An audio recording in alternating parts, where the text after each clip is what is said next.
Reminder, the following video was made for educational purposes by adult medical marijuana patients in California. If you are underage or live somewhere where medical marijuana and/or marijuana are illegal, do not try this at home.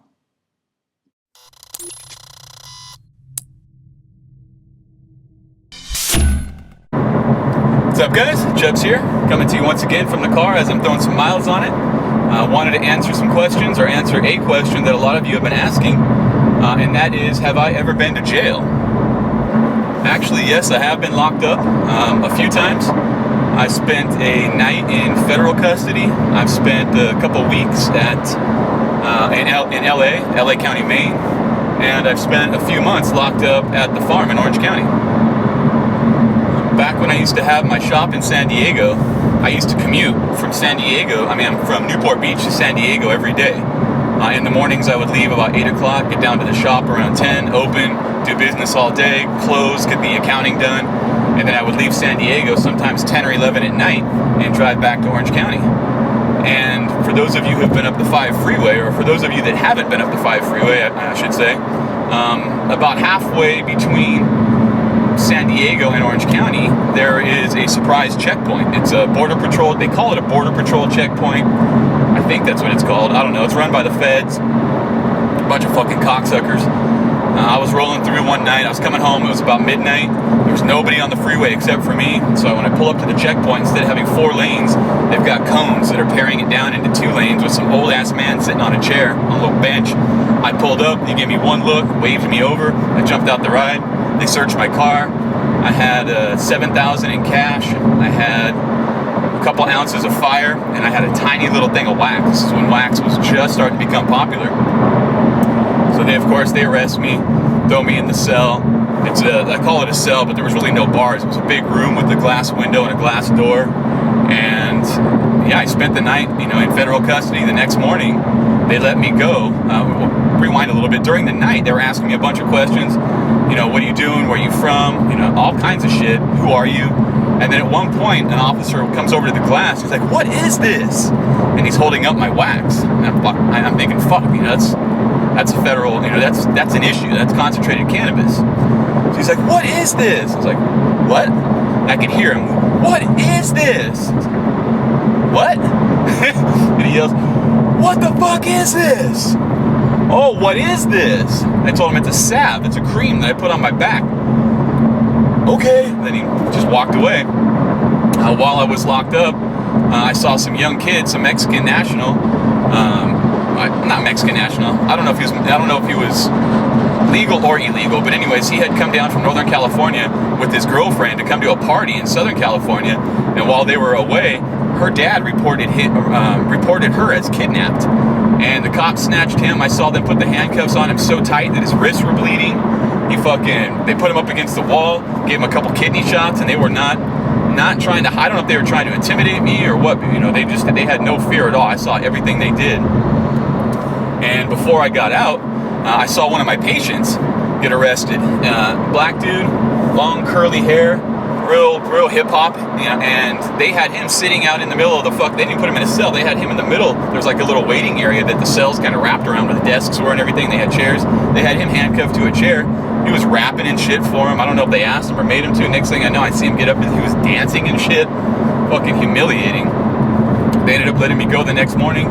They said, we're releasing you, but we're keeping your drugs and your money. I said, that's fine. Just give me a number to call so I can have my attorney, get my shit back. And the cop pulls out a piece of paper, actually a Post-it, writes a number on it, gives it to me. I walk out to my car. They let me out through a side door. I go out to my car, grab my phone, call the number that they gave me. Chick answers the phone. Hola! I'm fucking Border Patrol gave me a fake number, cocksuckers. So I go running back in. And actually, no, check that. They didn't give me a number when I left. I went out to my car, looked for a number in my bag. There was nobody to call, so I went back in. I pried the door open. I told them I need a phone number to call. And that's when he gave me the Post-it. Went back out, fake number, said fuck it, came right home, made a video titled Border Patrol Stole $7,000 and My Medical Marijuana. And it got a lot of traction. And within like 4 or 5 days of that video being live, I got a letter from the Department of Homeland Security kind of detailing the entire arrest, detailed the property that they confiscated, and it said there was only $6,000, not $7,000, so somebody pocketed $1,000. And they said I had have 7 days, or what was it, 2 weeks to file a complaint to get my property back. But then they also, in bold writing, reiterated that they have 30 days to file federal charges against me. So I showed that to my attorney, and he basically said, if you file to get your money back, they're going to file charges against you. And his advice was just to chalk it up as a loss and a learning experience, which is what I ended up doing. It sucked, but that's just the way it goes. The time I spent in LA County Jail, the time I had ended up there for 2 weeks, I was living in Norwalk at the time, and my roommate's daughter, I was 18 years old. I was out on my own already, and I moved into a house with these 2 other guys, and they were in their late 20s, early 30s. And one of them had a daughter that was my age. She had a friend come stay with her from Ukaipa or fucking Moval or one of those fucking desert cities. And I ended up taking both of them out to party one night, and we were up on a hill smoking a bowl. And the cops come rolling up, woo! And they separate us, you know, and there's 2 cops, and one of them's talking to me. He runs my name. He tells me that I have warrants, but if I'm willing to, or if they don't find anything in my car, he's just going to let me go as long as I promised him to take care of the warrants. I was like, cool. There's nothing in my truck. I had a Chevy S10 at the time. And so he's talking to me at the cop car while his partner's searching my car. And from my car, I hear the cop laugh. And I turned like, what the fuck? And as soon as he laughed, I remembered, fuck, I got a quarter pound behind the seat. And I had completely forgot about the fact that I had a quarter pound. It was some mids, some Reggies as they call them. And it's stuck in the speaker box behind my seat. And sure enough, he found that and held it up and ended up getting arrested right there for possession. They tried to tack on sales, but I had a good attorney that ended up getting that dropped. But I did have to do a couple weeks in LA County. I think I had a prior, maybe the warrants that the cop said he was going to let me go for because of that, plus the charges. So I ended up doing a couple weeks in LA County, which was fucking hell on earth. I remember when you'd go have a visit, there was about 100 people in the dorm. Some serious gangsters, both Mexican and black, hardcore gangbangers. And when you would go see your visitors, when they would come see you, on the way back in, it was like a fucking Soul Train line. There was 2 lines on either side of the door, just thugs. And as you came through the door, they would just pat you down and search you. If you got any kind of commissary or any kind of money, they would just snatch it from you right there. I saw one dude. When you get checked in, or when you get what's it called? Fuck, I don't even know the word. When you end up in jail, the first thing they do in LA County is they give you a belt that goes around your waist underneath your clothes and has a little pouch that hangs down by your sack so you can hide money and shit. And I saw this big old buff dude reach down this guy's pants. He grabbed his pouch and his underwear. When he pulled his hand out, he had the dude's money, his pouch, and the guy's underwear in his hand. He ripped them right off his body. It was fucking crazy. So I remember my mom and my girlfriend came to see me. They're like, you need any money? I was like, fuck no. I need 0 cash.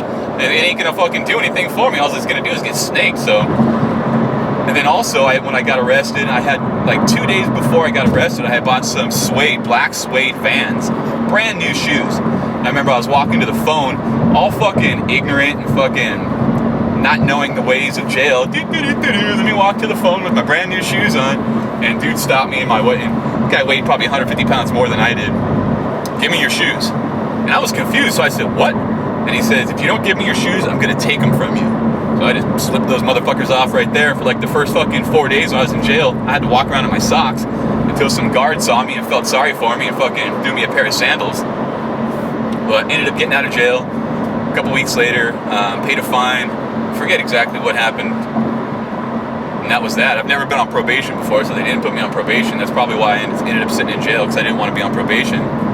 And then the time I spent a few months in Maine, in Orange County, at the farm in Orange County, was the result of warrants and a fight that I got into. My girlfriend, I had some traffic warrants, nothing big, parking tickets, speeding tickets, and shit like that I just failed to appear on. Fuck it, young and dumb. And my girlfriend at the time went to Fullerton High School, and she was real popular, but I didn't go to the school. So no one really knew who I was. They just knew of me, but they didn't know me. And she was getting, not harassed, but you know how fucking kids fuck with other kids in high school. It's fucking high school. And this guy obviously had a crush on her, but he was just being an asshole, being a dick about it. And it got to the point where she got fed up, and she asked me to handle the situation. So I drove, you know, she knew where the guy lived. His name was fucking Matt Paradin. His dad was a lawyer. And we roll up at Matt's house, and there's probably 5 or 6 dudes out in front of the house, and I'd never even seen this kid before.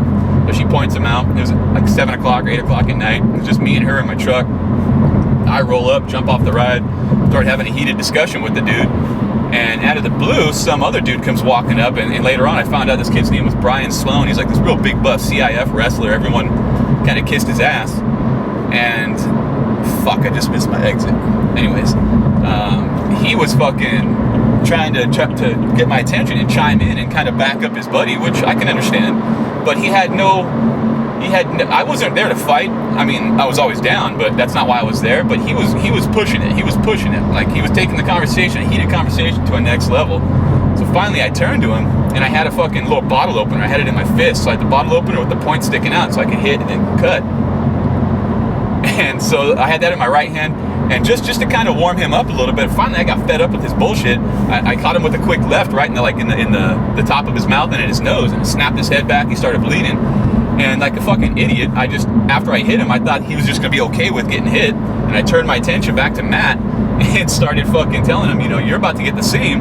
And I didn't even see it coming. Dude fucking caught me in the side of the head, and I don't know if it was a right or a left or whatever, but it fucking KO'd me for about a half a second or two. I ended up on the ground, and I saw a flash of black, a flash of red, a flash of yellow, and then a flash of white, like, and it knocked the fucking bottle opener out of my hand. I jumped back up real quick, and as I jumped up, the dude was running at me, and he tried to put some fucking crazy wrestling hold on me. We tussled a little bit. I kind of roughed him up, and I split. We drive back over to my buddy Nate's house, and I walk in, and all my friends are there, and there's fucking freaking out. They're like 20 or 30 people at the house, and they're all freaking out. They're like, dude, you're fucking bleeding, you're bleeding. I look down, and my shirt is fucking covered in blood. I'm like, oh, that ain't my blood. And they're like, well, let's go handle some shit. I'm like, all right. So we fucking pile in my truck, bats, fucking chains, bars, whatever. And we drive back over to the house, you know, now a little bit more even odds. Sorry. And of course, when we get there, there's nobody there. Look around, okay, whatever, we're about to drive away, and woo, the cops roll up. And they didn't take me to jail that night. I got a ticket. I don't even remember what the ticket was for. I went to court, and the judge threw it out. It was all good. He said, no dice. Mutual combat, whatever you want to call it. I was like, okay, cool. Fast forward about a month or two, I'm back at Nate's house. My truck's parked in front, and I go to leave his house, and I did an illegal U-turn right in the middle of Brea Boulevard in Brea, and the fucking cops pull me over. Whoop, whoop. And next thing I know, they're telling me I've got a fucking warrant for assault and battery, or aggravated battery, or some shit like that. So I was like, what the hell? So I go back to court. So I get arrested, get processed in Brea, and then from there I went to the Orange County, Maine, which is the same jail that those 3 dudes broke out of recently. I was in one of the fish bowls there with a whole bunch of people, and I ended up in front of a judge, and I explained to the judge, you know, I've already seen a different judge regarding this case, and it was thrown out. And he goes, yeah, I understand he threw it out, but I reinstated the charges based on the damage that you did. And I guess I roughed him up a little bit, but it's like, what the fuck? You know, it was a fight. It's not like I jumped the dude. It's not like I beat him up at the time. It was just me and him, and we threw hooks, and that was that. But apparently fucking the other kid that was harassing my girlfriend, Matt, his dad being a big wig lawyer, he pulled a few strings, whatever, cocksucker. And I ended up getting a few months. So they take me back to the Maine. From there I was transferred to the farm. And because I had long hair at the time, when you're at the farm on the north compound, or the north yard, whatever it's called, there's 4 tents. There's 3 tents for workers with short hair, and they all get like a denim jacket and denim pants to wear. And then there's the green tent for what they call the pumpkins, because we all had to wear orange jumpsuits because we weren't willing to work, which is not true. I was completely willing to work. I just wasn't willing to cut my hair.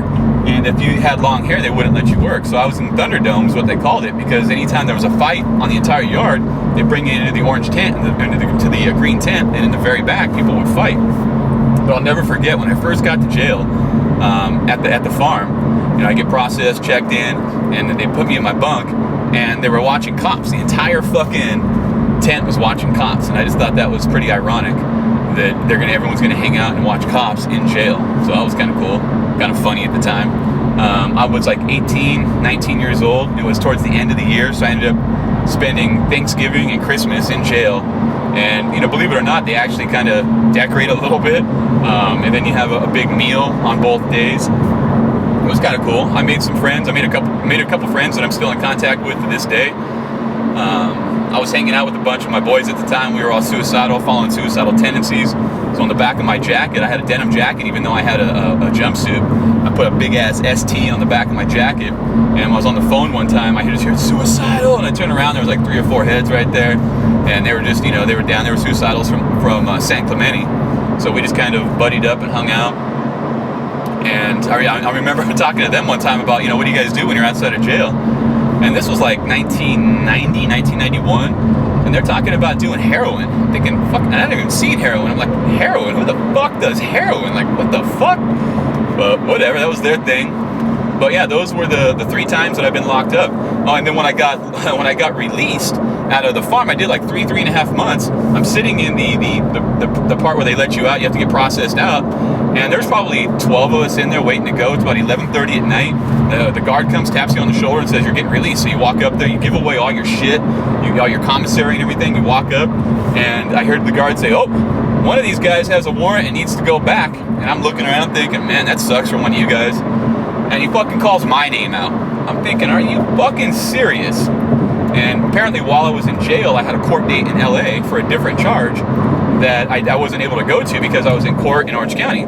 So the next morning they bus me to LA to handle the charge, and I go in front of the judge and I explain to him why I wasn't able to appear.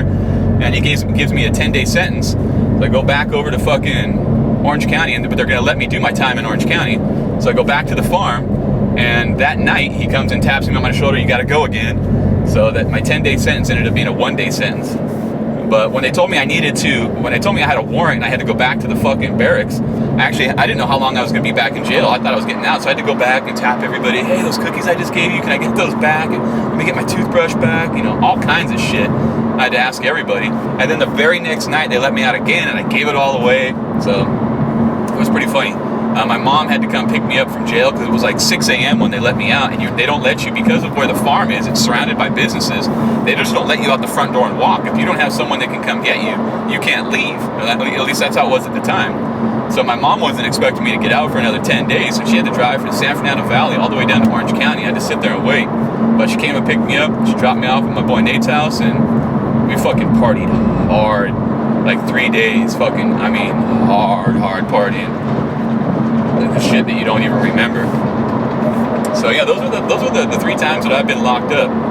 Once in LA, once in Orange County, and then once federally. But nothing in the last 8 years, 9 years, nothing.